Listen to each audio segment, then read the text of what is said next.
Assalamualaikum warahmatullahi wabarakatuh. Izin memperkenalkan diri, nama saya Andi Wahyudi dengan NPM 2241 1201 kelas manajemen 22C. Sini saya akan menyampaikan materi tentang ringkasan, simpulan dan diskusi, keterbatasan dan saran.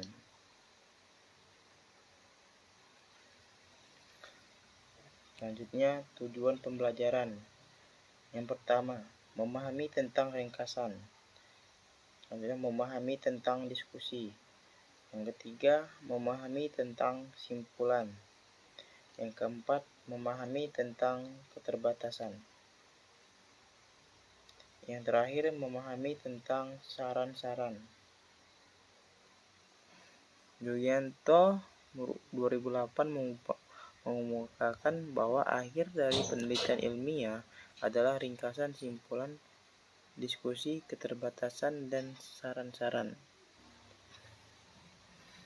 Selanjutnya, ringkasan. Tujuan dari ringkasan adalah untuk memudahkan pembaca hasil riset melihat hasil akhir dari pengujian hipotesis. Apakah hipotesisnya diterima atau ditolak tanpa harus melihat proses pengajuannya. Itulah tujuan dari dibuatnya ringkasan dalam sebuah penelitian.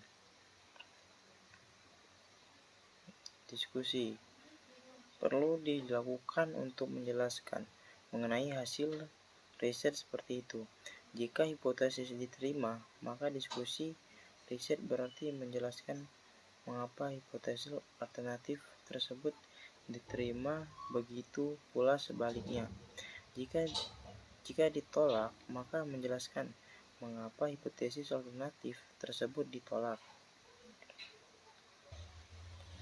Simpulan yang dibuat berhubungan dengan tujuan dari riset yang sudah ditulis dalam bab 1.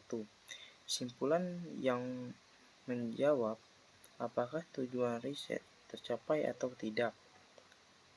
Simpulan dapat setelah hasil riset menunjukkan seluruh hasil pengujian hipotesisnya dan mendiskusikannya, baru researcher dapat menarik kesimpulan dari hasil tersebut. Selanjutnya, keterbatasan. Semua riset pasti memiliki keterbatasan. Keterbatasan riset ini perlu disebut untuk diperbaiki di riset-riset mendatang. Keterbatasan riset berhubungan dengan sesuatu yang tidak dapat dilakukan di riset yang seterusnya, yang seharusnya dilakukan karena adanya faktor-faktor yang tidak dapat diatasi oleh riset.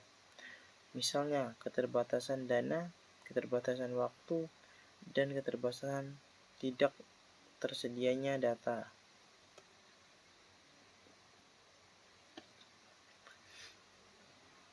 Selanjutnya, saran-saran. Keterbatasan yang terdapat dalam bentuk riset dapat dijadikan sebagai saran-saran untuk riset yang akan mendatang. Dengan demikian, saran-saran untuk riset mendatang adalah secara yang penting yang tidak dapat dilakukan oleh riset sekarang karena adanya keterbatasan. Baiklah, itu saja yang bisa saya sampaikan dan saya akhiri. Assalamualaikum warahmatullahi wabarakatuh.